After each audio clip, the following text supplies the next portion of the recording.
आत्मसाक्षात्कार 29 October 1896 रोजी London शहरी दिलेलं व्याख्यान. मी आज तुम्हाला एका उपनिषदामधून काही सांगेन. त्या उपनिषदाचं नाव आहे कठ उपनिषद. तुमच्यापैकी काही जणांनी बहुधा त्याचा सर एडविन अर्नॉल्ड कृत मृत्यूचं रहस्य म्हणजेच द सिक्रेट ऑफ डेथ नामक अनुवाद वाचला सुद्धा असेल. असो, मागील एका व्याख्यानामध्ये आपण बघितलंच की ह्या जगाचं मूल कारण काय आणि ह्या जगाची उत्पत्ती कशी झाली, ह्या प्रश्नानं प्रारंभ झालेल्या जिज्ञासेला बाह्य जगताच्या अनुशीलनांद्वारा समाधानकारक उत्तर न मिळू शकल्यामुळे लोकांची दृष्टी मग आंतरजगताकडे वळली.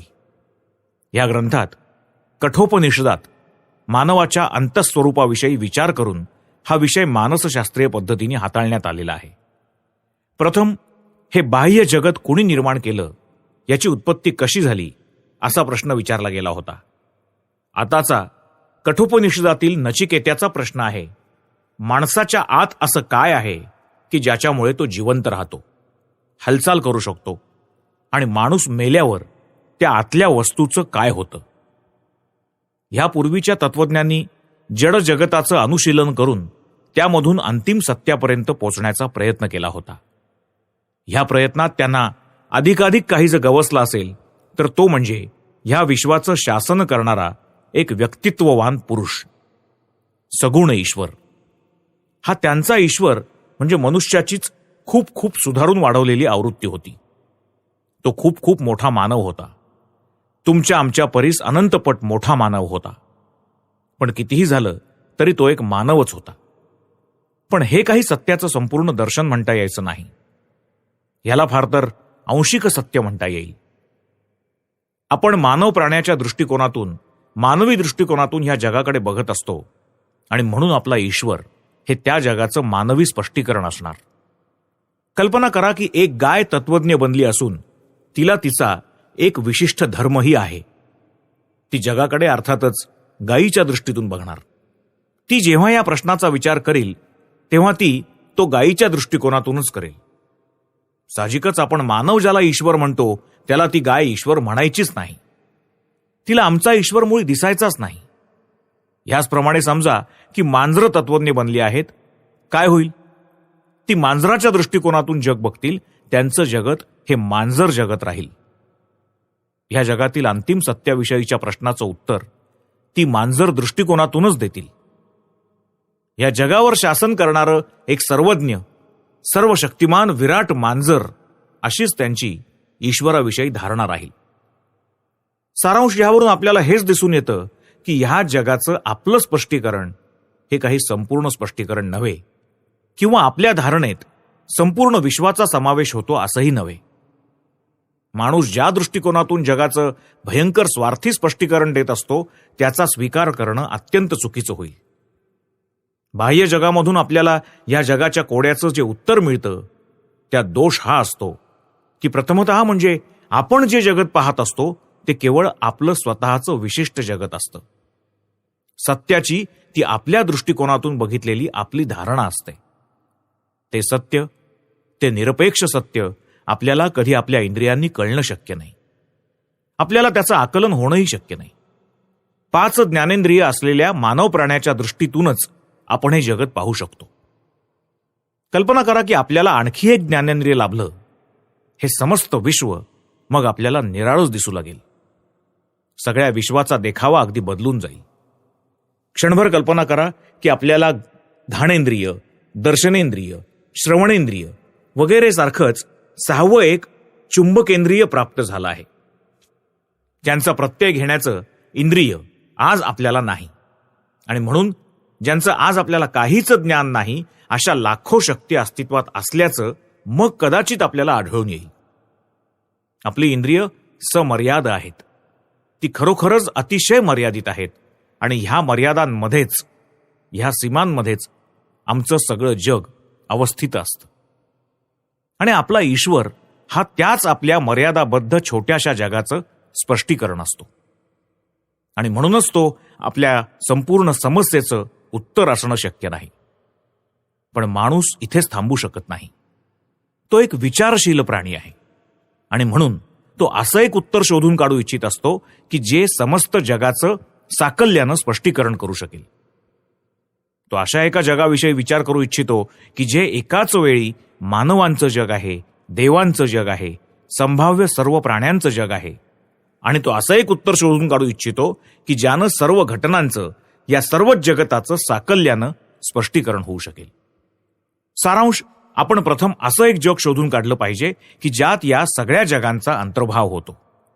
आपण असं काहीतरी शोधून काढलं पाहिजे की जे आपल्या इंद्रियांना गोचर होवो की न होवो आणि जे या सगळ्या जगांचं एक साधारण तत्व आहे, जे श्रेष्ठ आणि कनिष्ठ अशा सर्वच जगांमधील एक साधारण तत्व आहे. असं काहीतरी जर आपण शोधून काढू शकलो तर आपला प्रश्न सुटण्यासारखा आहे.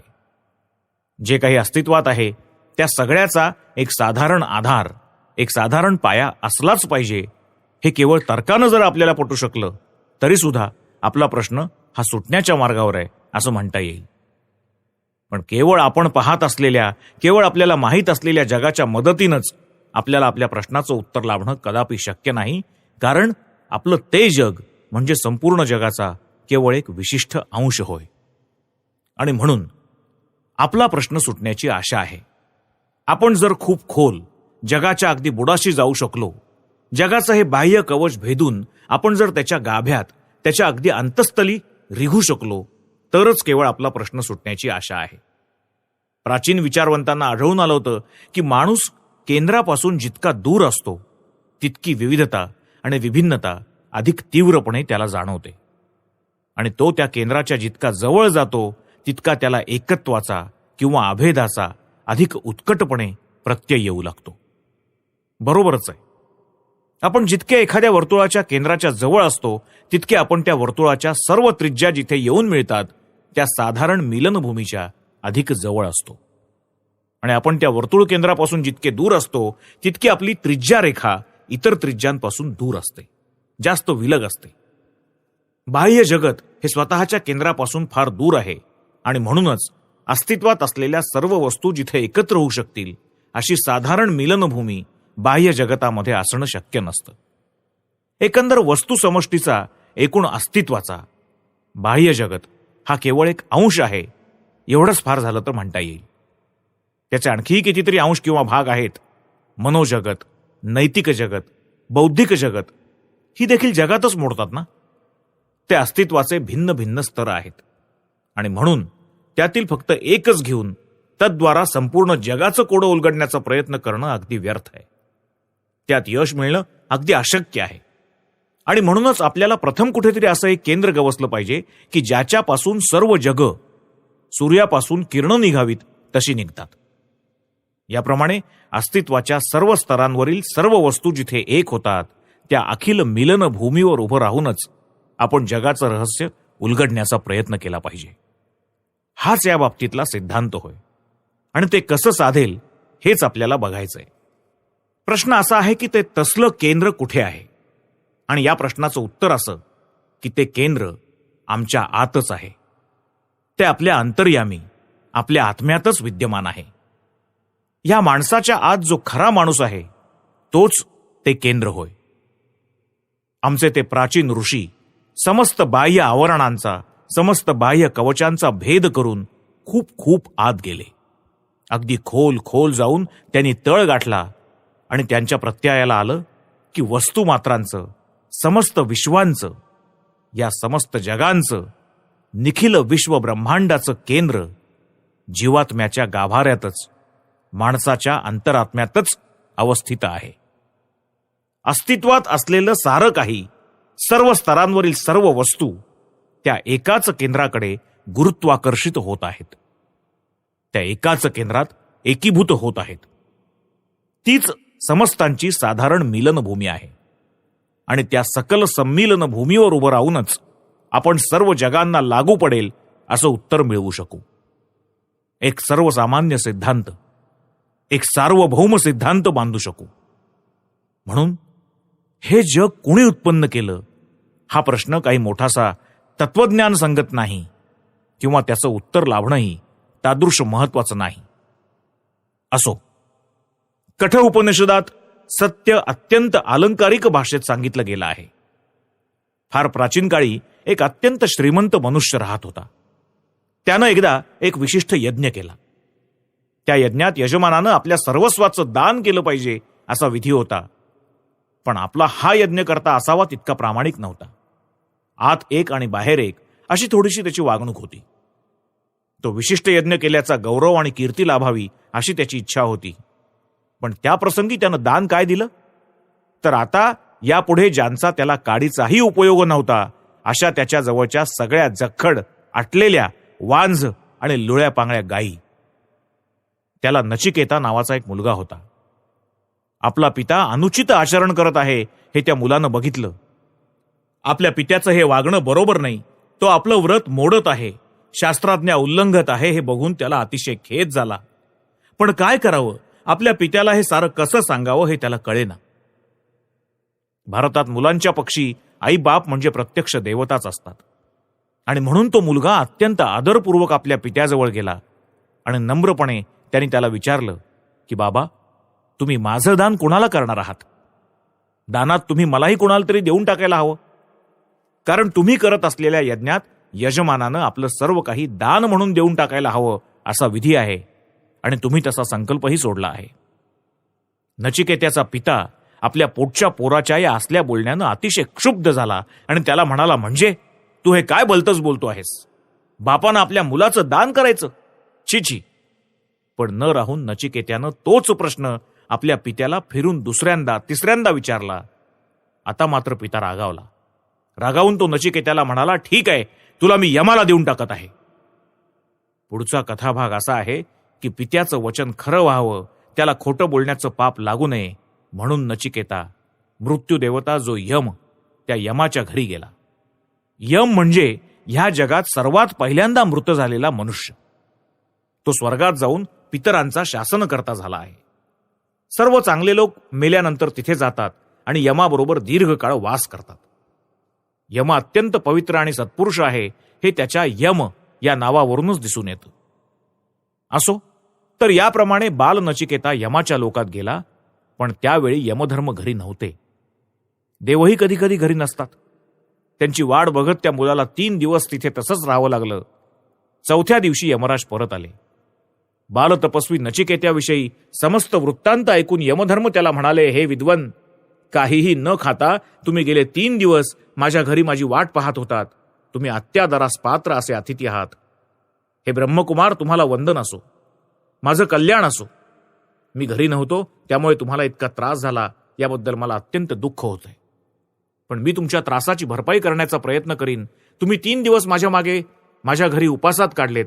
प्रत्येक दिवसाबद्दल एक असे कोणतेही 3 वर तुम्ही मला मागा. त्यावर तो बालक म्हणाला, प्रभो, आपण प्रसन्न झाला आहात तर पहिला वर मला असा द्यावा की जेणेकरून माझ्या पित्याचा माझ्यावरील राग नाहीसा होऊन जाईल आणि तो माझ्यावर संतुष्ट होऊन तुमच्या अनुमतीने मी ज्यावेळी माझ्या घरी परत जाईन त्यावेळी तो मला ओळखू शकेल. यमराज तोंड भरून तथास्तु म्हणाले. दुसऱ्या वरानं नचिकेत्यानं स्वर्ग प्राप्त करून देणाऱ्या एका विशिष्ट यज्ञाचं आपल्याला ज्ञान मिळावं अशी इच्छा प्रकट केली. आता आपण बघितलंच आहे की वेदांच्या संहिता भागात आपल्याला सर्वात जुनी जर कुठली कल्पना आढळत असेल तर ती म्हणजे जिथे मानवाला दिव्य देह लाभतो आणि जिथे तो आपल्या पितरांसह वास करतो त्या स्वर्गाचीच होय. हळूहळू इतरही कल्पनांचा उदय झाला, पण त्याही समाधानकारक नव्हत्या. स्वर्गापेक्षाही उच्च आणखी कशाची तरी अजून उणीव भासत होती. स्वर्गात राहणं म्हणजे इहलोकीच्या जीवनापेक्षा काही विशेष निराळं असणार असं मुळीच नाही. मनसोक्त विषयोपभोग आणि निरोगी सुदृढ शरीर लाभलेल्या एखाद्या तरुण लक्ष्मीवंतासारखं फार फार तर ते जीवन असणार. स्वर्ग म्हणजे तरी हे जड जगतच ना, फक्त अंमळ उच्च दर्जाचं इतकंच. पण आपण तर बघितलंय की बाह्य जड जगताच्या मदतीनं आपला प्रश्न सुटू शकत नाही, या विश्वाचं कोडं उलगडू शकत नाही. म्हणून जड जगतातच मोडणारा स्वर्गही त्या बाबतीत आपल्या काही कामाचा नाही हे ओघानं आलंच. म्हणून स्वर्गामागून स्वर्गांची कल्पना केली तरी देखील आपला प्रश्न सुटण्यासारखा नाही. जर हे आपलं बाह्य जड जगत आपला प्रश्न सोडवू शकत नसेल तर मग अशीच आणखी कितीही जगांची कल्पना करत गेलो तरी त्यांनी काय होणार? त्यांना आपला प्रश्न कसा बरं सुटणार? कारण आपण हे कधीच विसरता कामा नये की जडद्रव्य किंवा स्थूलभूत ही एकूण प्रकृतीचा केवळ एक अगदी यक्कश्चित अंश होत.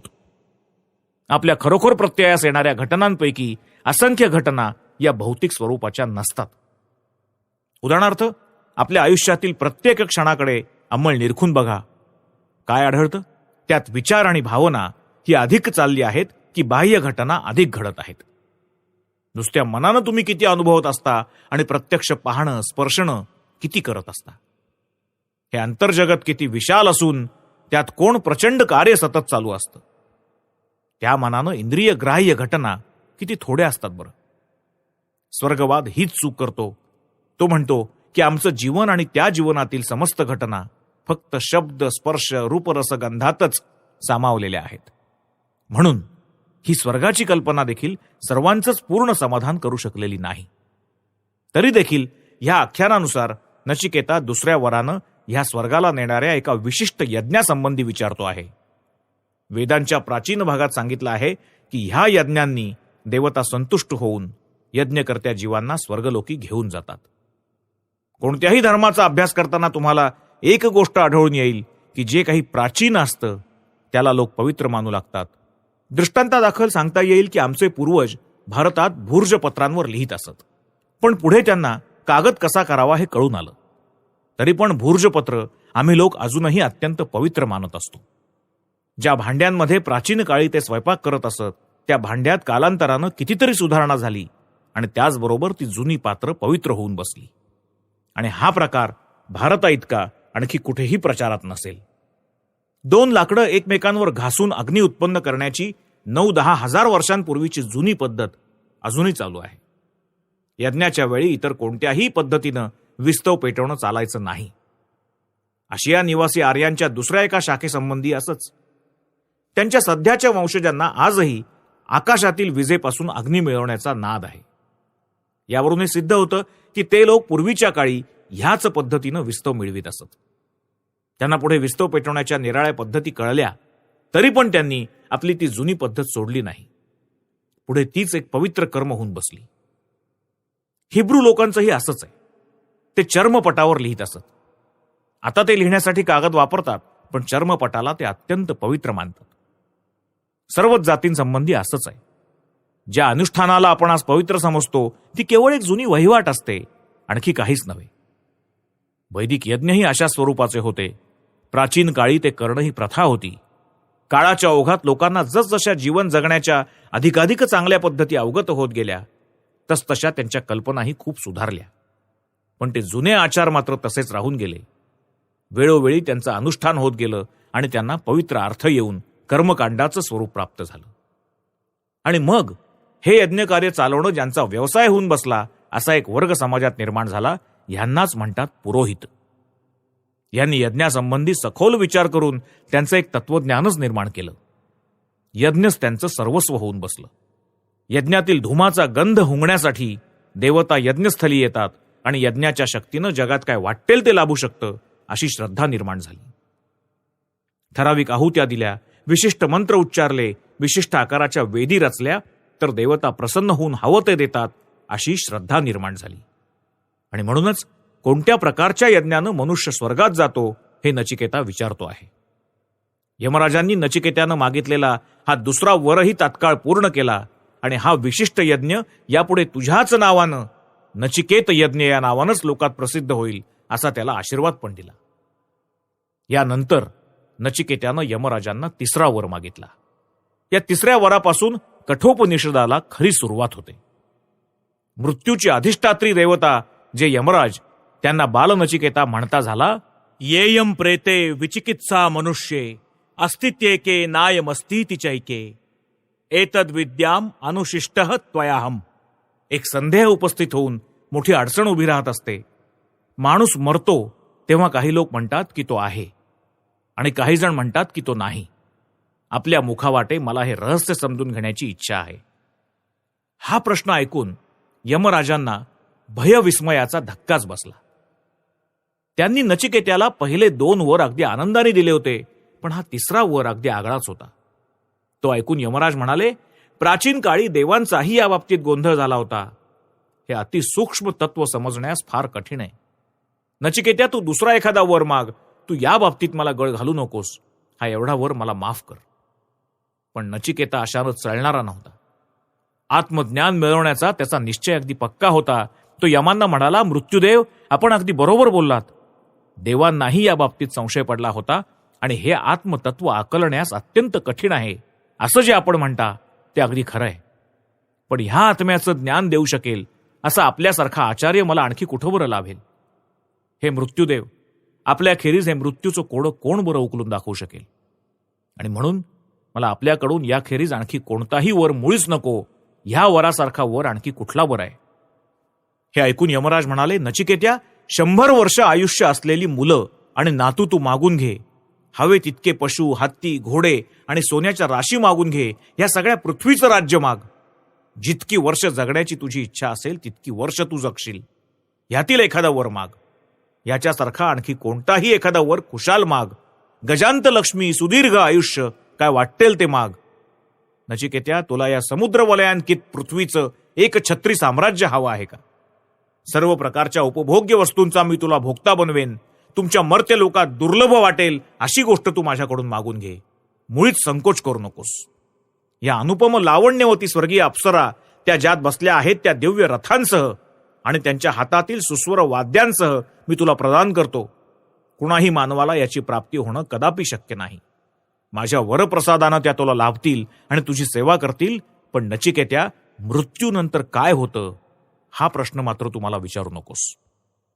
त्यावर नचिकेता म्हणाला, मृत्यूदेव, या सर्व गोष्टी 2 दिवसांच्या आहेत.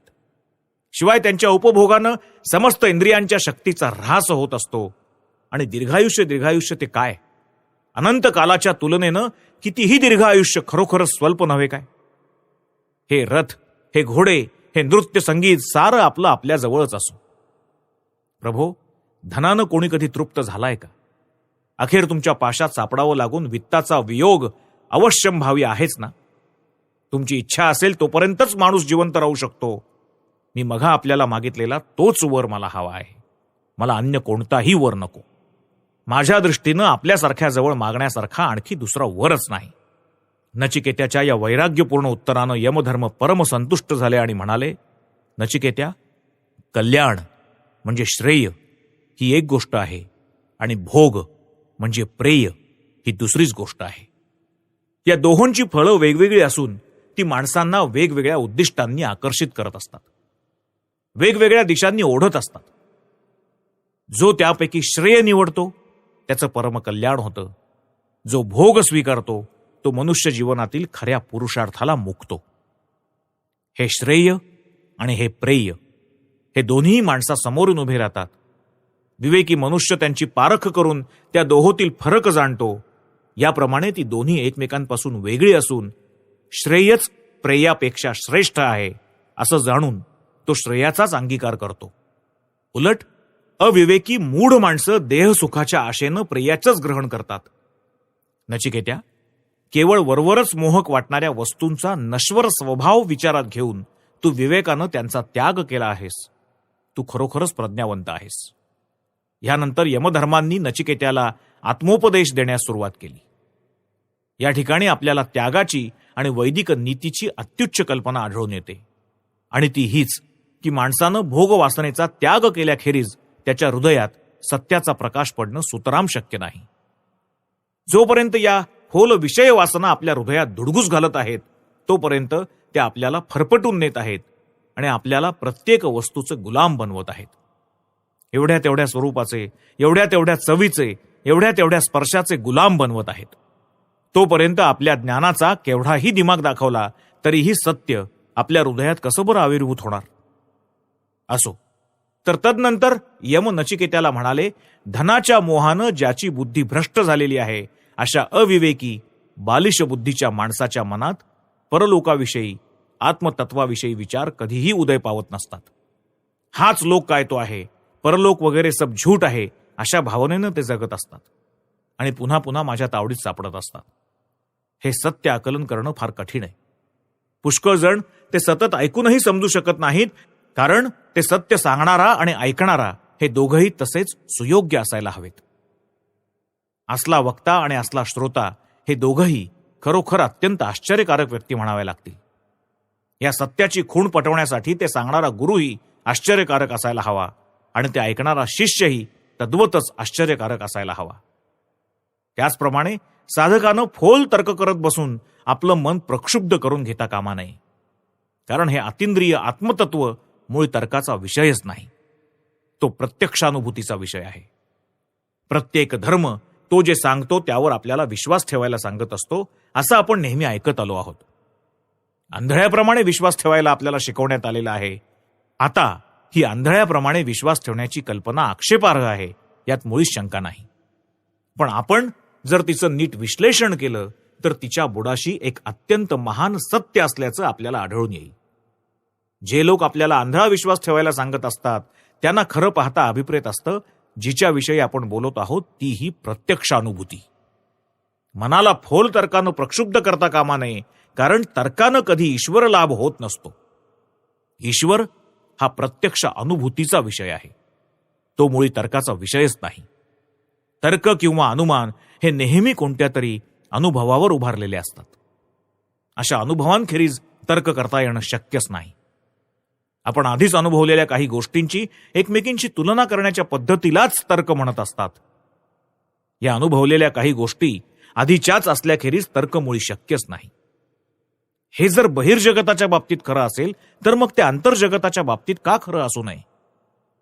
रसायनशास्त्रज्ञ काही रसायनं घेतो आणि त्यापासून कित्येक निरनिराळी द्रव्य तयार होतात. ही एक बाह्य जगतातील घटना आहे. आपण ती प्रत्यक्ष पाहतो, ती आपल्या अनुभवाला येते आणि तिच्या पायावर आपण आपली सगळी रसायन विषयक अनुमानं रचतो. पदार्थ विज्ञानाचंही असंच आहे. इतर सर्वच विज्ञानांचं असं आहे. सर्व प्रकारचं ज्ञान याप्रमाणे प्रत्यक्षावरच आधारलेलं असतं आणि त्याच्या आश्रयानंच आपण तर्क विचार करत असतो. पण आश्चर्य हे की विशेषतः आजच्या काळात अधिकांश लोक असं समजत असतात की धर्माच्या क्षेत्रात असा प्रत्यक्ष अनुभव येणं संभवनीय नाही आणि धर्म जर जाणून घ्यायचा असेल तर तो फक्त वायफळ तर्कानंच जाणून घेणं शक्य आहे. पण वस्तुस्थिती अशी मुळीच नाही. धर्म काही बडबडण्याची वस्तू नाही. धर्म ही प्रत्यक्षानुभूतीची वस्तू आहे. आपल्याला स्वतःच्या आत्म्यात शिरून तिथे धांडोळा घ्यावा लागेल. तिथे काय आहे हे बघावं लागेल. तिथे काय आहे हे आपल्याला समजून घ्यावं लागेल आणि जे समजलं त्याचा प्रत्यक्ष साक्षात्कार करून घ्यावा लागेल. धर्म तो हाच. कितीही वटवट करा, तो धर्म नव्हे. म्हणून ईश्वर आहे की नाही हा प्रश्न तर्काच्या द्वारे सुटणं कधीच शक्य नाही, कारण तर्काचे मुद्दे दोन्ही बाजूला समान आहेत. पण ईश्वर जर असेलच तर तो आमच्या हृदयात आहे, आमच्या आतच आहे. तुम्ही कधी त्याला पाहिलंय का? हा खरा प्रश्न आहे. आपल्या ह्या जगाला अस्तित्व आहे किंवा नाही या प्रश्नाचा अजून सोक्षमोक्ष झालेला नाही. वास्तववादी म्हणजे रिअलिस्ट आणि विज्ञानवादी म्हणजे आयडियालिस्ट यांच्यातील वादावादीला कधीच अंत नाही. पण तुम्ही आम्ही ठाम जाणून आहोत की जग आहे ते चाललेलं आहे. आपण फक्त शब्दाच्या अर्थांची लटपट करून उगाच तर्कट लढवत असतो. एक शब्द घ्यायचा, त्याचा आपल्याच मनानं नवाच अर्थ तयार करायचा आणि वाद घालत बसायचं, हा आमचा खाक्या. म्हणूनच यमराजांनी नचिकेत्याला बजावून सांगितलं की ज्याला सत्याचा लाभ करून घेण्याची इच्छा आहे त्यानं स्वतःचं मन फोल तर्कटांनी कदापि विक्षुब्ध होऊ न दिलं पाहिजे. ईश्वर आहे की नाही या एकाच प्रश्नाच्या बाबतीत नव्हे तर आपल्या जीवनामधील सर्वच प्रश्नांच्या बाबतीत आपण प्रत्यक्षानुभूतीवरच विसंबून असलं पाहिजे. प्रत्यक्ष अनुभवाचीच कास धरली पाहिजे. बहिर्विज्ञानाप्रमाणेच परमार्थ विज्ञानातही आपल्याला कित्येक पारमार्थिक किंवा आध्यात्मिक घटना प्रत्यक्ष बघाव्या लागतील आणि त्यांच्यावरच धर्माची उभारणी करावी लागेल. अर्थातच एखाद्या धर्माच्या कोणत्याही साचेबंद ठराविक सिद्धांतावर आपण विश्वास ठेवलाच पाहिजे या हट्टात काहीच अर्थ नाही. नव्हे तसं केल्यास आपली अवनतीच होईल. जो मनुष्य तुम्हाला प्रत्येक गोष्टीवर विश्वास ठेवायला सांगतो तो स्वतःची तर अवनती करून घेतोच, पण तुम्ही त्याच्यावर तसा विश्वास ठेवलात तर त्यानं तुमचीही अवनती झाल्याखेरीज राहणार नाही. जगातील साधू संतांना आम्हाला एवढंच सांगण्याचा अधिकार आहे की त्यांनी स्वतःच्या मनाचं विश्लेषण केलं आहे आणि त्यांना कित्येक सत्य गवसली आहेत. आपल्यालाही तसं आढळून आलं तर आपण विश्वास ठेवू, एरवी नाही. धर्माच्या बाबतीत काही सांगण्यासारखं असेल तर ते फक्त एवढंच. पण तुम्ही हे अगदी पक्क लक्षात असू द्या की जे लोक धर्मावर हल्ला चढवत असतात त्यांच्यापैकी 99.99% जणांनी आपल्या मनाचं कधीही विश्लेषण केलेलं नसतं. सत्याचा लाभ करून घेण्यासाठी कधी साधना केलेली नसते. म्हणून सूर्याच्या अस्तित्वावर विश्वास ठेवणारे तुम्ही सगळे मूर्ख आहात असं ओरडणाऱ्या आंधळ्याच्या शब्दांप्रमाणेच या असल्या लोकांच्या धर्मविरोधी तर्कटांमध्येही काहीही अर्थ नाही. धर्म ही प्रत्यक्ष अनुभवाची वस्तू आहे. हे एक अत्यंत मौल्यवान सत्य आपण समजून घेतलं पाहिजे आणि नेहमी हृदयात बाळगलं पाहिजे. धर्मावरून माजणारी ही दंगल, ही भांडणं, हे मतभेद, वादविवाद, विसंवाद तेव्हाच थांबतील जेव्हा आपल्याला उमजेल की धर्म हा शास्त्रग्रंथामध्ये किंवा चर्च, मंदिर, मशिदीमध्ये सामावलेला नाही. धर्म म्हणजे प्रत्यक्षानुभूती. ज्याला ईश्वराचं प्रत्यक्ष दर्शन झालेलं आहे, आत्मसाक्षात्कार झालेला आहे, तोच खरोखर धार्मिक म्हणावा. अशी प्रत्यक्ष अनुभूती नसेल तर वक्तृत्वाचा पाऊस पाडणारा सर्वश्रेष्ठ धर्माचार्य आणि एखादा यक्कश्चित अज्ञ जडवादी यांच्यात खरोखर काहीच फरक नाही. आपण सर्वच जण खरोखर नास्तिक आहोत हे आपण कबूल करूया. धार्मिक तत्वांना केवळ बुद्धीनं साथ दिली म्हणजे धार्मिक झालो असं मुळीच नाही. एखाद्या ख्रिश्चनाची किंवा मुसलमानाची किंवा जगातल्या कोणत्याही धर्माच्या अनुयायाची गोष्ट घ्या. येशूंनी टेकडीवरून दिलेल्या त्या सुप्रसिद्ध उपदेशातील सत्याचा ज्याला खरोखर साक्षात्कार होईल तो पूर्णत्व पावेल आणि तात्काळ देवता बनून जाईल. आणि तरीही पृथ्वीच्या पाठीवर येशूंच्या त्या उपदेशाचं पालन करणारे त्यांचे कैक कोटी अनुयायी आहेत असं म्हणतात. याचा अर्थ फक्त एवढाच समजायचा की ते लोक कधी ना कधी येशूंच्या त्या उपदेशाचा साक्षात्कार करून घेण्याचा प्रयत्न करण्याची शक्यता आहे. दर 2 कोटी ख्रिश्चनांमध्ये एक तरी ख्रिस्तांचा खरा अनुयायी निघेल की नाही याची शंकाच आहे. ह्याचप्रमाणे आमच्या भारतात सुद्धा 30 कोटी वेदांती आहेत असं मानण्यात येतं. फार कशाला हजारात एखाद्याला जरी धर्माचा प्रत्यक्ष अनुभव आलेला असता तर हे जग फार फार बदलून गेलं असतं. आपण सर्वच जण नास्तिक आहोत आणि तरीही जो बिचारा हे कबूल करतो त्याच्या मागे आपण हात धुवून लागतो. आपण सारेच अंधारात पिचत आहोत. धर्म आपल्या पक्षी काहीच नाही. आपल्या पक्षी धर्म म्हणजे फक्त बुद्धीनं कित्येक तत्वांना मान्यता देणं आणि बडबड करणं. जो खूप छान बोलू शकतो त्यालाच आपण पुष्कळदा धार्मिक समजत असतो. हा काय धर्म की धर्माची थट्टा? लोकांना दिपवून सोडेल अशी शब्द योजना करण्याचं कौशल्य, थक्क करून सोडणारं अस्खलित वक्तृत्व, शास्त्राच्या वचनांचा तऱ्हेतऱ्हेनं अर्थ लावण्याची करामत वगैरे सगळं केवळ पंडितांच्या रसास्वादनासाठी आहे. या साऱ्याला धर्म कदापि म्हणता यायचं नाही. आपल्या अंतरंगी ज्यावेळी प्रत्यक्षानुभूतीचं कमळ उमलायला लागतं, स्वतःच्या अंतरात्म्यात ज्यावेळी आपल्याला प्रत्यक्षानुभव येऊ लागतो त्याच वेळी धर्माला खरी सुरुवात होते. तोच खरोखर धर्माचा अरुणोदय म्हणता येईल. तेव्हाच आपण खरेखुरे नीतिमान होऊ. सध्या आपण पशूंपेक्षा काही विशेष अधिक नीतिमान नाही. समाजाच्या चापकानंच आज आपल्याला थोपवून धरलेलं आहे. तुम्ही चोऱ्या केल्या तरी मी तुम्हाला काही शिक्षा करणार नाही असं जर समाज आज आपल्याला वचन देईल तर एकमेकांना लुबाडण्यासाठी आपण एकमेकांवर नुसते तुटून पडू. पोलिसचा शिपाई आपल्याला नीतिमान बनवत असतो. समाज काय म्हणेल, लोक काय म्हणतील या धाकानंच आपण आज नीतिनियम पाळत आहोत. एरवी खरोखर पाहता या बाबतीत आपण पशूंपेक्षा फारसे वरचढ ठरणार नाही. हे विधान किती खरं आहे हे आपण आतल्या आत पुरतेपणी जाणून आहोत. म्हणून आपण ढोंगीपणा सोडून देऊया. आपण खरोखर धार्मिक नाही आणि लोकांकडे तुच्छतेनं बघण्याचा आपल्याला काही अधिकार नाही हे आपण मोकळेपणानं कबूल करू. आपण सर्वच जण भाऊ भाऊ आहोत आणि आपल्याला जेव्हा धर्माचा प्रत्यक्ष अनुभव येईल तेव्हाच आपण खरोखर नीतिमान होऊ शकू. समजा की तुम्ही एक विशिष्ट देश पाहिला आहे. असं असता तुम्ही तो पाहिला नाही असं म्हणायला जर कोणी तुम्हाला सक्तीनं भाग पाडलं तरी तुम्ही मनातल्या मनात जाणून असता की तुम्ही तो देश पाहिला आहेच. तद्वतच हे बाह्य जगत तुम्ही अनुभवता त्यापेक्षा अधिक उत्कटपणे ज्यावेळी तुम्हाला धर्माचा आणि ईश्वराचा अनुभव येईल त्यावेळी कशानंही तुमचा विश्वास चळायचा नाही. त्यालाच म्हणावा खरा खरा विश्वास. ज्याच्या ठाई मोहरी एवढा देखील विश्वास आहे तो जर एखाद्या पहाडाला दूर सर असं म्हणेल तर त्या पहाडाला दूर सरावंच लागेल. असं जे वाक्य तुमच्या बायबलमध्ये आहे त्याचा तरी अर्थ हाच आहे.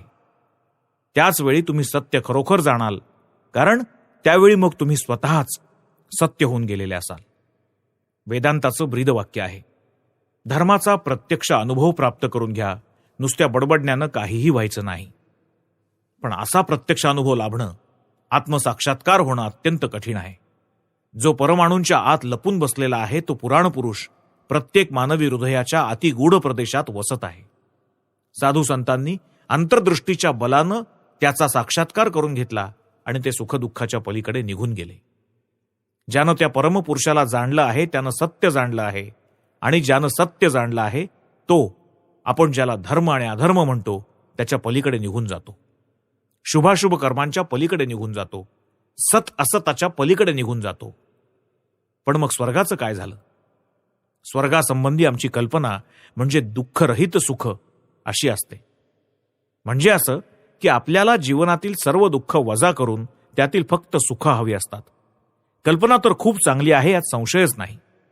ती अगदी स्वाभाविकपणे आपल्या मनात जागत असते. पण ती अगदी सपशेल चुकीची आहे. कारण नुसतंच सुख किंवा नुसतंच दुःख नावाची गोष्टच असू शकत नाही. रोममधल्या त्या श्रीमंत माणसाचा वृत्तांत तुम्ही सगळ्यांनी ऐकलेला असेलच. एक दिवस त्याला दिसून आलं की त्याच्या संपत्तीतील फक्त 10 लाख पाऊंडच काय ते शिल्लक आहेत.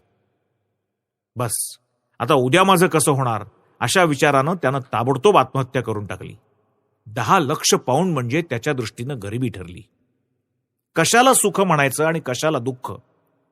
ती बदलत असतात, सारखी बदलत असतात, सारखी निरनिराळी रूप धारण करत असतात.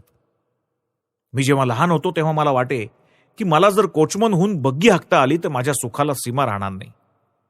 पण आज मला तसं वाटत नाही. आता सांगा, तुम्ही कुठलं सुख पकडून ठेवणार? ही गोष्ट आपण सगळ्यांनी नीट समजून घेण्याचा प्रयत्न केला पाहिजे. या बाबतीतली आपली भ्रामक समजूत जाता जात नाही. प्रत्येकाची सुखाची कल्पना वेगवेगळी असते. मी असा मनुष्य पाहिलाय की रोज अफूचा एक गोळा गिळल्याखेरीज तो सुखी होऊच शकत नाही. त्याला स्वर्गाचं जे स्वप्न पडेल त्यात त्या स्वर्गाची जमीन अफूचीच असेल. पण तो तसला स्वर्ग मला बापड्याला मुळीच परवडायचा नाही. अरबी काव्यात घोळून घोळून केलेली स्वर्गाची वर्णनं आढळतात. त्या स्वर्गात सुंदर सुंदर बगीचेच बगीचे आहेत. त्या बगीच्यातून नद्या जुळजुळत असतात. माझा स्वतःचा जन्म अशा प्रदेशात गेलाय की तिथे सगळीकडे पाणीच पाणी आहे. दरवर्षी पूर येतात, खेडीच्या खेडी वाहून जातात आणि हजारो लोक पुराला बळी पडतात. साहजिकच मी ज्या स्वर्गाची कल्पना करीन त्यात नद्या वाहणारे बगीचे असणार नाहीत. माझ्या स्वर्गात पर्जन्यमान खूप बेताबाताच राहील. एवंच आपल्या सुखाच्या कल्पना नेहमी बदलत असतात. एखाद्या तरुणाला स्वर्गाचं जे स्वप्न पडेल त्यात त्याच्या हृदयाची सुंदर राणी असणारच. तोच ज्यावेळी जख्ख म्हातारा होईल त्यावेळी त्या हृदयाच्या राणीला फाटा दिला जाईल.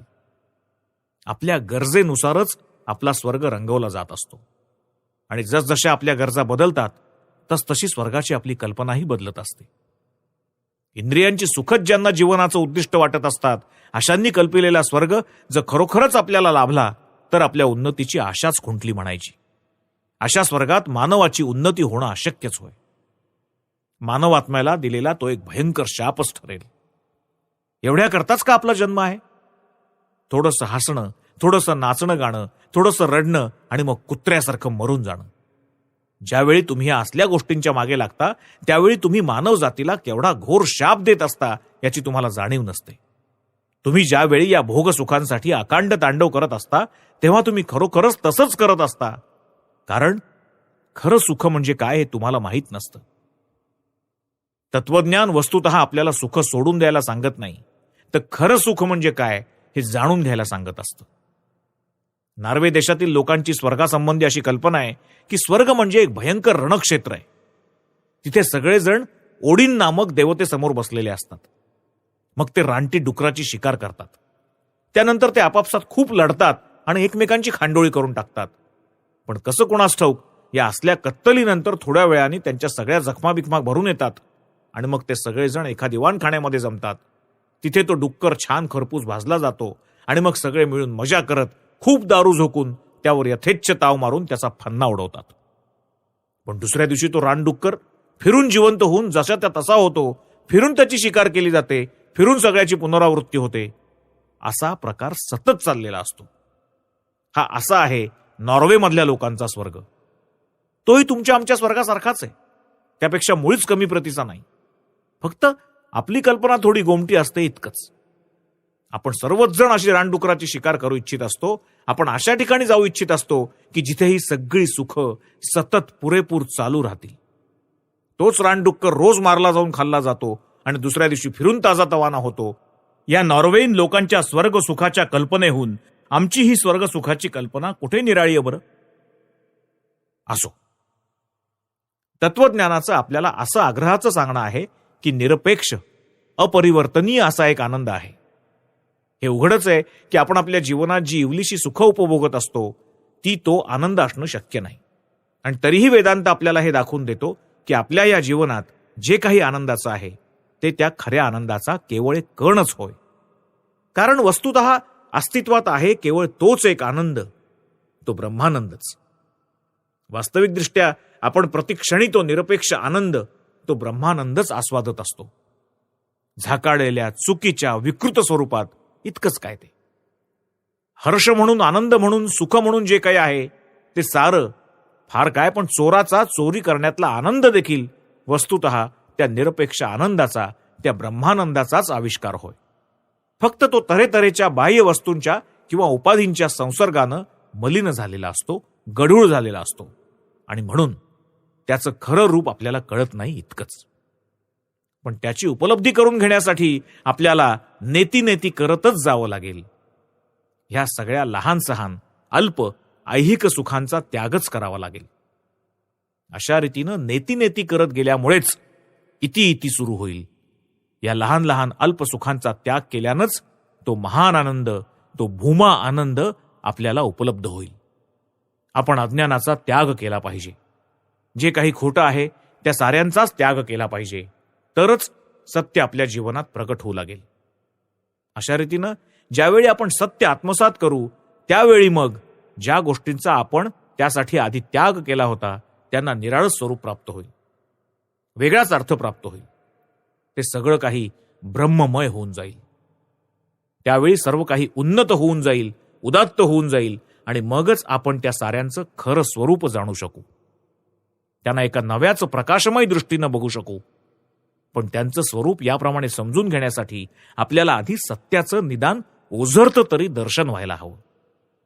आपण आधी या सगळ्याचा त्याग केला पाहिजे आणि मग त्या सगळ्या गोष्टी आपल्याला वापस मिळतील ब्रह्मस्वरूपात. म्हणून आपल्याला आपल्या सगळ्या दुःखांचा आणि क्लेशांचा, आपल्या सगळ्या लहान लहान सुखांचा त्याग करायला हवा. ही सगळी लहान लहान सुख ज्या विराट आनंदाचे कण होत, ज्याची माईक रूपच होत आणि वेद ज्याचा उद्घोष करत असतात, ज्याच्या लाभासाठीच नाना प्रकारे तपश्चर्या केली जाते, ज्याच्या प्राप्तीसाठी लोक ब्रह्मचर्याचं पालन करतात, ते तत्व मी तुला एका शब्दात सांगतो. तो शब्द ओम होय. वेदांमध्ये या ओंकाराचा खूप महिमा सांगितला असून तो अत्यंत पवित्र मानला गेला आहे. त्यानंतर मनुष्य मेल्यानंतर त्याचं काय होतं ह्या नचिकेत्याच्या प्रश्नाला उत्तर देत यमधर्म म्हणाले, हा ज्ञानमय सदा चैतन्यवान आत्मा कधी मरत नाही, कधी जन्मत नाही. तो कशापासून उत्पन्न होत नाही आणि वस्तुतः त्याच्यापासूनही काही उत्पन्न होत नाही. हा अज, नित्य, शाश्वत आणि सनातन आत्मा देहाच्या नाशानं कधीही नष्ट होत नसतो.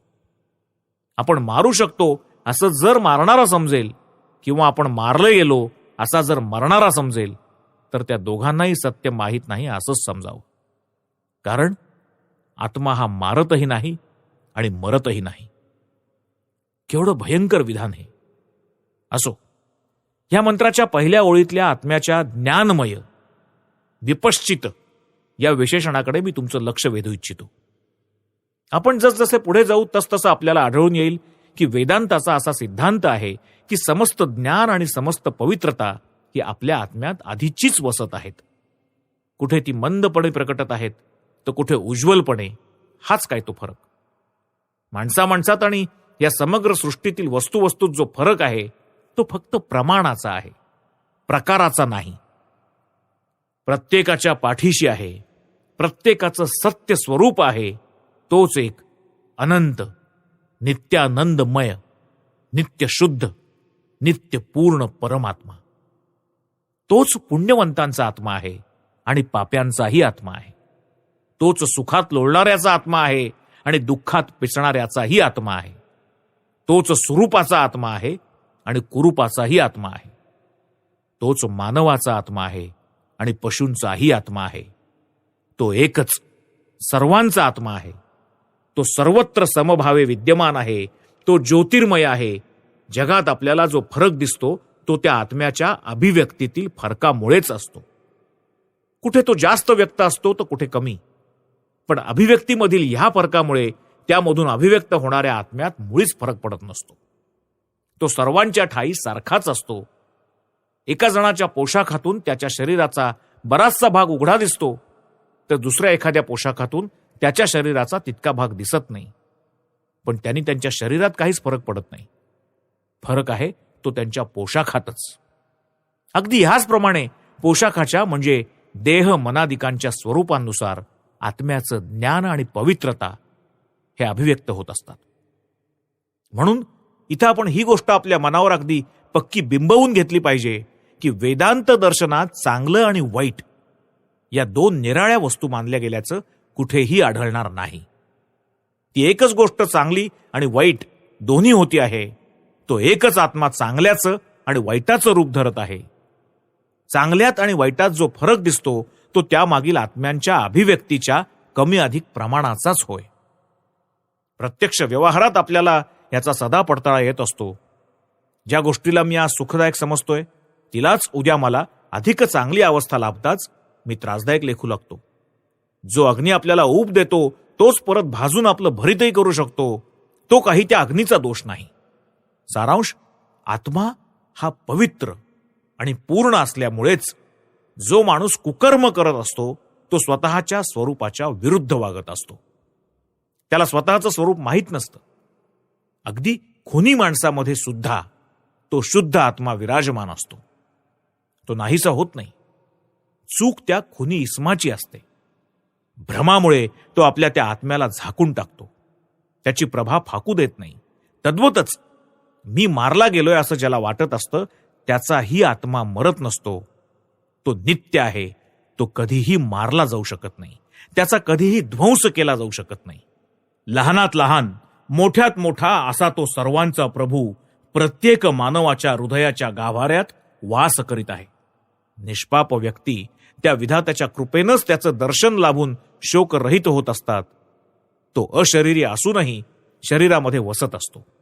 अवकाशातील असूनही अवकाशातच स्थित असतो. तो अनंत आहे. सर्वव्यापी आहे. तो असा आहे हे जाणून ज्ञानीजन दुःखाच्या पलीकडे निघून जातात. ते मग फिरून कधी दुःख पावत नाहीत.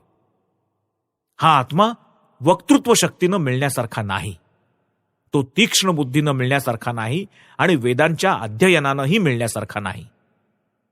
किती धीट, किती निर्भयपणाचं विधान आहे हे. तो आत्मा वेदांच्या अध्ययनानंही मिळण्यासारखा नाही. मी तुम्हाला मागे सांगितल्याप्रमाणे आम्हाला या वेदांचं दान देणारे ऋषी अत्यंत धीटपणे, पराकाष्ठेच्या निर्भयपणे विचार करणारे होते. कशानंही ते थोपले जाणारे नव्हते. लक्षात असू द्या की तुम्ही ख्रिस्ती लोक बायबलकडे ज्या दृष्टीनं बघता तिच्यापेक्षा कितीतरी जास्त आदरानं आणि सन्मानानं हिंदू लोक वेदांकडे बघत असतात. शास्त्र ही ईश्वराची वाणी आहे याचा अर्थ तुम्हा ख्रिश्चनांच्या दृष्टीने एवढाच होतो की कोणातरी माणसानं ईश्वराकडून आदिष्ट होऊन, ईश्वराकडून स्फूर्ती लाभून तो शास्त्र ग्रंथ लिहिला आहे. पण हिंदूंची अशी धारणा आहे की जगात या साऱ्या वस्तू अस्तित्वात आहेत याचं कारण वेदांमध्ये त्यांची नावं आलेली आहेत हे होय. अमुक एक गोष्ट का आहे तर वेदांमध्ये तिचे निर्देश आहेत म्हणून. हिंदूंचा असा विश्वास आहे की वेदांमधूनच ही सगळी सृष्टी निर्माण झालेली आहे. ज्ञान म्हणून जे काही आहे ते सगळं वेदांमध्ये आहे. जसा जीवात्मा अनादी अनंत आहे तसाच वेदांमधील प्रत्येक शब्द अनादी, अनंत आणि पवित्र आहे. सृष्टीकर्त्याचे समस्त हृदगतच जणू वेदांमध्ये व्यक्त झालेला आहे. हिंदू लोक वेदांकडे या दृष्टीनं बघत असतात. अमुक एक गोष्ट नैतिक का तर वेद तसं म्हणतात म्हणून. तमुक एक गोष्ट अनैतिक का तर वेद तसं म्हणतात म्हणून. असं असूनही या ऋषींचं धारिष्ट्य बघा. त्यांनी अगदी न भीता न कचरता घोषणा केली की वेदांचे खूप अध्ययन करूनही सत्य लाभ व्हायचा नाही. सत्य हे वेदांच्या अध्ययनानं मिळणार नाही. मग ते कशानं लाभतं? ज्याच्यावर तो प्रभू प्रसन्न होतो त्यालाच तो स्वतःचं स्वरूप प्रकट करून दाखवतो. यावर अर्थातच असा आक्षेप घेतला जाईल की हा तर पक्षपाताचा प्रकार झाला. पण यम त्याचं स्पष्टीकरण करतात, दुष्कर्म करणाऱ्या लोकांना, ज्यांची मनं शांत नाहीत, अशा लोकांना सत्याचा लाभ होणं कदापि शक्य नाही. जे प्रामाणिक अंतःकरणाचे असतात, ज्यांची कर्म पवित्र असतात, ज्यांची इंद्रिय संयत असतात, त्यांनाच हा आत्मा निजस्वरूप प्रकट करून दाखवतो. यमधर्मांनी या संदर्भात एक अत्यंत सुंदर दृष्टांत दिलेला आहे. मनापुढे हे चित्र रेखाटून बघा. आपलं हे शरीर एक रथ असून आत्मा त्या रथामध्ये बसलेला रथस्वामी आहे. बुद्धी ही त्या रथाचा सारथी आहे. मन लगाम आहे आणि इंद्रिय त्या रथाला जुंपलेले घोडे आहेत. नीट वळण दिलं गेल्यामुळे ज्याचे घोडे काबूत आहेत, ज्याचा लगाम पक्का असून बुद्धी सारथ्यानं तो नीट सावरून धरला आहे, तोच त्या सर्व व्यापक परमपदास पोचतो. उलट ज्याच्या रथाचे इंद्रियरूपी घोडे कह्यात नाहीत आणि मनरूपी लगाम नीट सावरलेला नाही, त्याचा रथ अखेर विनाशाप्रत जातो. सर्व भूतांच्या अंतर्यामी वास करणारा हा आत्मा डोळ्यांना किंवा इतर कोणत्याही इंद्रियाला गोचर होत नसतो. ज्यांची मनं शुद्ध आणि सूक्ष्म झाली आहेत त्यांनाच ह्या आत्म्याचा साक्षात्कार होतो. जो शब्द, स्पर्श, रूप, रस, गंधाच्या पलीकडे आहे, जो अव्यय आहे, ज्याला आदी आणि अंत नाहीत, जो प्रकृतीच्या अतीत आहे, जो अपरिवर्तनशील आहे, त्या आत्म्याचा साक्षात्कार झाल्यामुळे माणूस कायमचा मृत्यूच्या तावडीतून सुटतो. पण त्याचा असा साक्षात्कार होणं फार कठीण आहे. ते म्हणजे जणू वस्त्र्याच्या धारेवरून चालण्यासारखं आहे. रस्ता खूप लांब आणि संकटाचा आहे, पण रोवलेला पाय मागे न घेता पुढे पुढे चला. निराश होऊ नका. उठा, जागे व्हा आणि ते लक्ष्य गाठेपर्यंत मध्येच कुठेही रेंगाळू नका. समस्त उपनिषदांमध्ये आढळणारी केंद्रभूत मुख्य कल्पना कोणती जर असेल तर ती म्हणजे प्रत्यक्ष अनुभव हीच होय. आपल्याला सत्याचा प्रत्यक्ष अनुभव यायला हवा. आत्मसाक्षात्कार व्हावयास हवा. यासंबंधी वेळोवेळी नाना प्रश्न उद्भवतील. आधुनिक मानवाच्या बाबतीत तर हे विशेष करून सत्य आहे. या साऱ्याच्या उपयुक्ततेसंबंधी शंका येईल. आणखीही कितीतरी शंका उद्भवतील. पण ह्या बाबतीत एक गोष्ट आपल्याला आढळून येईल की ह्या सगळ्या शंका आपल्याला आपल्या पूर्वसंस्कारांमुळे येत आहेत. या पूर्वसंस्कारांचा आपल्या मनावर भलताच पगडा असतो. ज्यांनी लहानपणापासून सदा सगुण ईश्वराविषयी आणि मनाच्या व्यक्तित्वासंबंधी ऐकलंय, त्यांना ह्या कल्पना अलबतच अत्यंत कठोर आणि कर्कश वाटतील. पण ते जर ह्या कल्पना श्रवण करतील आणि त्यावर नीट विचार करतील तर ह्या त्यांच्या जीवनात मुरून जातील आणि मग कधी त्यांना या कल्पनांचं भय वाटणार नाही. तत्वज्ञानाच्या बाबतीत साधारणतः उत्पन्न होणारा एक मोठा प्रश्न म्हणजे तत्वज्ञानाच्या उपयुक्ततेसंबंधीचा होय. तत्वज्ञानाचा उपयोग काय? या प्रश्नाला फक्त एकच उत्तर आहे आणि ते हे की उपयुक्ततावाद्यांच्या मते लोकांनी सुख मिळवण्याचा प्रयत्न करणं चांगलं असेल तर मग आध्यात्मिक चिंतनात ज्यांना सुख वाटतं त्यांनी ते सुख मिळवण्याचा प्रयत्न का बरं करू नये? इंद्रिय सुखच पुष्कळांना सुखावतं आणि म्हणून ते लोक तेच सुख मिळवण्याची धडपड करत असतात. पण ते तसलं सुख ज्यांना सुखावू शकत नाही, ज्यांना फक्त उच्च आनंद हवा असतो, असेही लोक असतीलच ना. कुत्र्याचं सुख फक्त खाण्यापिण्यातच असतं. काही विशिष्ट तारे कुठे आहेत हे बघण्यासाठी सर्व काही सोडून कदाचित एका पर्वताच्या शेंड्यावर जाऊन राहणाऱ्या वैज्ञानिकाचं अपूर्व सुख कुत्र्याला समजणं शक्य नाही. कुत्रा त्या वैज्ञानिकाला हसेल आणि त्याला वेडा ठरवून मोकळा होईल. कदाचित त्या वैज्ञानिकाची विवाह करण्याची देखील ऐपत नसेल आणि फारच खडतर आयुष्य त्याला कंठावं लागत असेल. कुत्रा त्याला हसेल, पण तो उलट त्या कुत्र्याला हेच म्हणेल की बाबा रे, तुझं सुख फक्त इंद्रियामध्येच सामावलेलं आहे. तू तेच उपभोगत असतोस. त्याच्या पलीकडे कोणतंही सुख तुला माहीतच नाही. पण मला माझं हे जीवन अत्यंत सुखदायक आणि उपभोग्य वाटतं आणि तुला जर तुझ्या पद्धतीनं सुख उपभोगण्याचा अधिकार असेल तर मलाही माझ्या कल्पनेप्रमाणे सुख उपभोगण्याचा अधिकार का नसावा? चूक होते ती हीच की आपण सगळं जग आपल्याच विचाराचं करू इच्छितो आणि आपल्याच मनाच्या, आपल्याच आवडीनिवडीच्या मापानं सारं जग मोजू जातो. तुम्हाला कदाचित इंद्रियांचे विषयच सगळ्यात जास्त सुखकर वाटत असतील, पण म्हणून मलाही त्यांच्यातच सुख वाटलं पाहिजे असं मुळीच नाही. तुम्ही जर तसा हट्ट धराल तर अर्थातच मला माझा मतभेद स्पष्टपणे व्यक्त करावा लागेल. लौकिक उपयुक्ततावादी आणि धार्मिक मनुष्य यांच्यात हाच फरक आहे. उपयुक्ततावादी म्हणतो की बघा मी किती सुखी आहे, मला पैशाची कमतरता नाही, पण धर्माबिर्माच्या बाबतीत मी कधी उगाच आपलं डोकं शेणवत नाही. ते सगळं शोधण्या धुंडाळण्याच्या हद्दी पलीकडलं आहे आणि त्या साऱ्याच्या कच्छपी न लागताही मी छान सुखात आहे. इथपर्यंत सगळं काही ठीक आहे. या साऱ्या उपयुक्ततावाद्यांचं भलं हो, पण हे जग अत्यंत भयंकर आहे. आपल्या बांधवांचं अनिष्ट न करता जर कोणी सुखी होऊ शकत असेल तर भगवानच त्याचा पाठीराखा हो. पण तो इसम माझ्याकडे येऊन जर मला म्हणू लागेल की तूही माझ्यासारखंच वागलं पाहिजेस, तूही याच गोष्टी केल्या पाहिजेस, एरवी तू मूर्ख म्हणायचास, तर मात्र मी त्याला म्हणेन की तू चुकतोयस. कारण ज्या गोष्टी तुला परम सुखदायक वाटतायत त्यांच्याविषयी मला काडीचंही आकर्षण वाटत नाही. 2 मुठी सोन्याच्या तुकड्यांमागे धावणंच जर जिणं असेल तर ते जगण्याची मला काहीच गरज वाटत नाही. तसलं जिणं माझ्या दृष्टीनं वृथा होय. त्या परीस मी मरण पत्करेन. उपयुक्ततावाद्याला धार्मिक माणसाचं हे उत्तर आहे. खरी गोष्ट अशी आहे की ज्यांच्या या सगळ्या खालच्या भोगवासना संपल्या आहेत त्यांच्याच पक्षी धर्म शक्य आहे.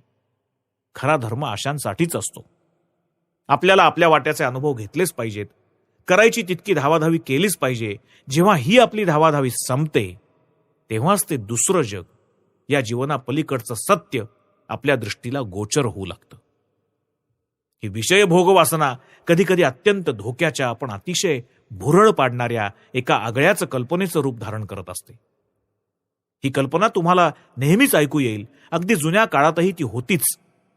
ती तुमच्या प्रत्येकच धर्माच्या अनुयायांमध्ये आढळून येईल. ती कल्पना अशी की अशी एक वेळ येईल की ज्यावेळी जगातली सगळी दुःख लयाला जातील, केवळ सुखच मागे उरतील आणि ही पृथ्वी स्वर्ग होऊन जाईल.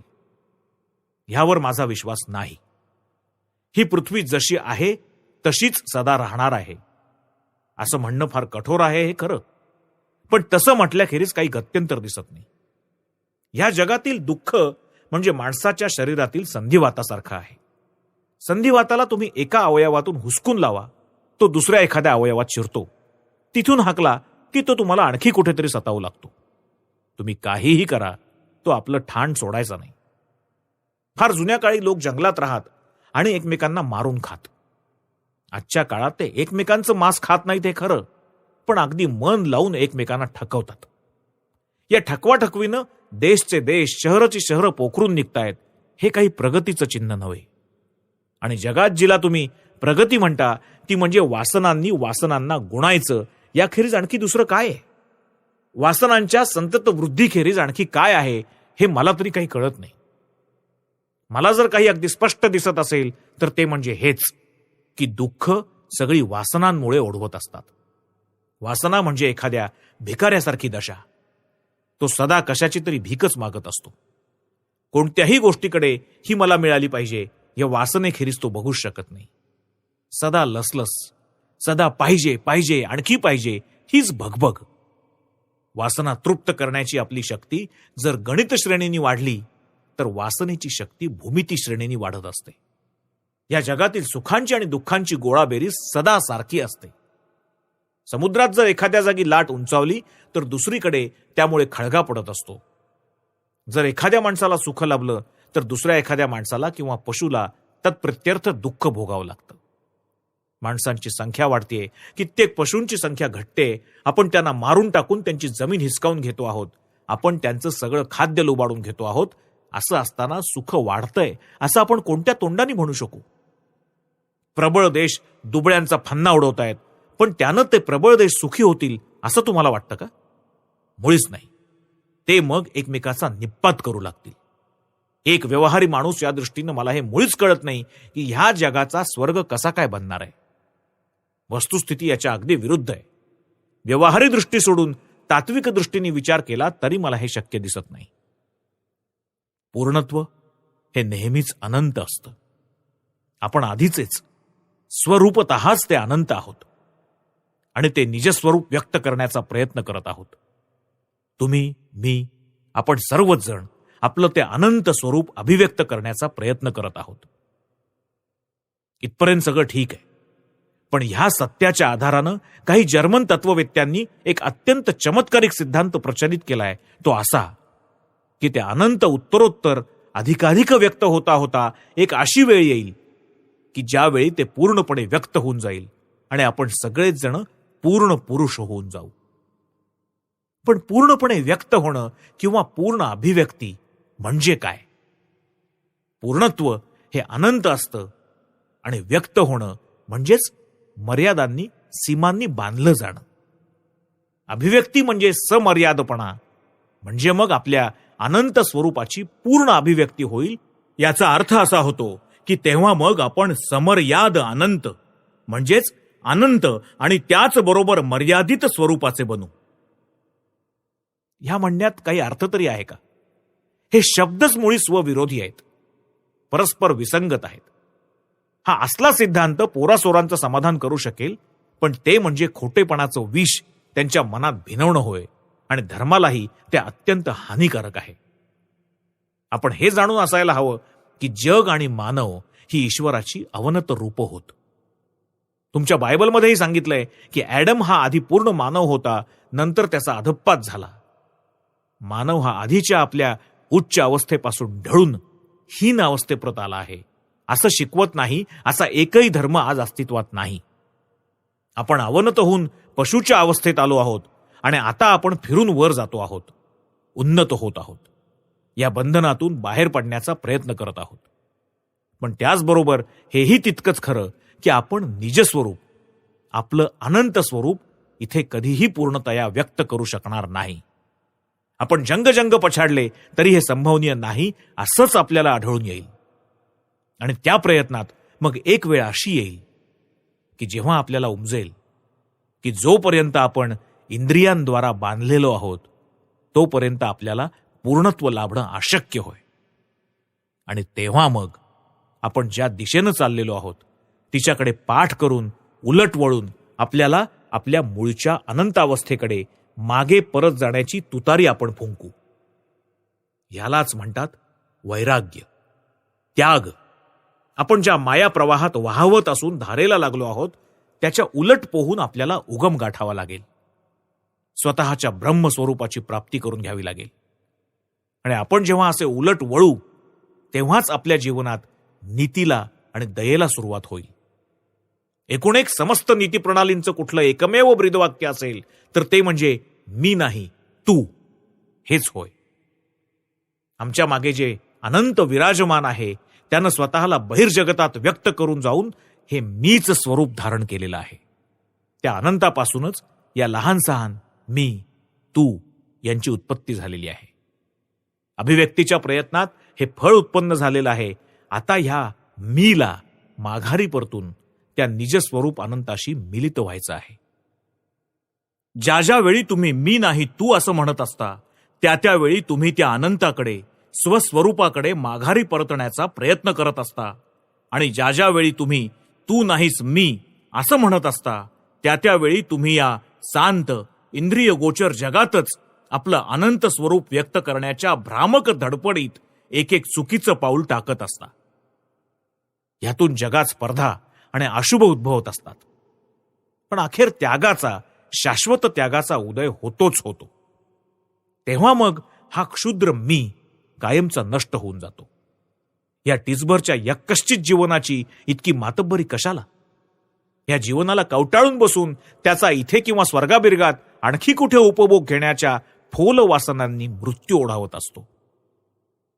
पशुची उन्नती होऊन जर मानव उत्पन्न झाला असेल तर मानवाची अवनती होऊन पशु उत्पन्न झाले असणंही शक्य आहे. हे असं नाही हे तुम्हाला कसं कळालं? क्रमविकास झाला आहे याबाबत तुम्हाला माहिती असलेलं प्रमाण इतकंच की अगदी निकृष्टापासून तो अत्यंत उत्कृष्टापर्यंत देहांची एक श्रेणी किंवा परंपरा असून तिच्यामध्ये एक हळूहळू वाढत जाणारी चढती भाजणी आहे. पण यावरून तुम्ही असं कसं प्रतिपादन करू शकाल की ही परंपरा नेहमी खालूनच वर जात असते आणि कधीही वरून खाली येत नसते? हेच सोप्या शब्दात सांगायचं म्हणजे म्हणता येईल की अगदी खालच्या दर्जाच्या प्राण्यांपासून तो अगदी वरच्या दर्जाच्या प्राण्यांपर्यंतच्या सर्वांच्याच देहामध्ये परस्परात सादृश्य असतं, असं क्रमविकासवादी दाखवून देतात. क्रमविकासासंबंधी हेच त्यांचं प्रमाण होय. पण यावरून ठासून असं कसं म्हणता येईल की खालच्या दर्जाच्या प्राण्यांपासून वरच्या दर्जाचे प्राणी क्रमशः उत्पन्न झाले आहेत, वरच्या दर्जाच्या प्राण्यांपासून खालच्या दर्जाचे प्राणी क्रमशः निर्माण झालेले नाहीत? अनुमान दोन्ही पक्षी लागू आहे. आणि ह्या क्रमविकासवादात जर काही तथ्य असेल तर माझा असा विश्वास आहे की एकदा खालून वर आणि परत वरून खाली अशा या देह परंपरेची सारखी पुनरावृत्ती चाललेली आहे. क्रमसंकोचाखेरीज क्रमविकास कसा बरं संभवतो? उच्च जीवनासाठीच्या आपल्या धडपडीवरून हेच निष्पन्न होतं की आपण आधीच्या आपल्या उच्च अवस्थेपासून च्युत झालो आहोत, अवनत झालो आहोत. हा सिद्धांत अगदी खरा आहे. फक्त तपशिलाच्या बाबतीत त्यात थोडाफार फरक पडण्यासारखा आहे. ख्रिस्त, बुद्ध, वेदांत वगैरेंनी अगदी एकमुखानं केलेली ही घोषणाच मी नेहमी मान्य करत असतो की आपण सर्वच जण यथाकाल पूर्णत्व पावणार आहोत. मात्र या अपूर्णतेचा त्याग करूनच. हे जगत काहीही नाही, त्यात काहीच अर्थ नाही, तो नुसता फापट पसारा आहे. फार फार तर या जगाला त्या सत्याचं एक हिडीस विकृत व्यंगचित्र म्हणता येईल, त्याची छाया म्हणता येईल, इतकंच. आपण त्या सत्याप्रत पोचलेच पाहिजे. त्याग वैराग्यच आपल्याला तिथपर्यंत घेऊन जाईल. त्याग हा आपल्या खऱ्या जीवनाचा पायाच आहे. आपण ज्यावेळी स्वतःचा विचार करत नसतो त्याच वेळी फक्त तेवढेच क्षण खरोखर आपण चांगलं आणि खरं जीवन आस्वादित असतो. या वेगळ्या क्षुद्र मीचा नाश व्हायलाच हवा. मग आपल्या अनुभवाला येईल की आपण त्या सत्यातच आहोत आणि ते सत्यच ईश्वर आहे आणि तोच आपलं खरं स्वरूप आहे. तो सदाच आपल्यात आहे, आपल्या सांगाती आहे. आपण त्याच्यातच वसूया, त्याच्यातच असूया. हे जरी मोठं कठीण वाटत असलं तरी हळूहळू ते साधू लागेल. तेव्हा मग आपल्या प्रत्ययाला येईल की तीच एकमेव आनंदमय अवस्था आहे. बाकीच्या सगळ्या अवस्था म्हणजे केवळ मृत्यू होत. आजचं आपलं अवघं जीवन म्हणजे केवळ एक शिकण्याची शाळा म्हणता येईल.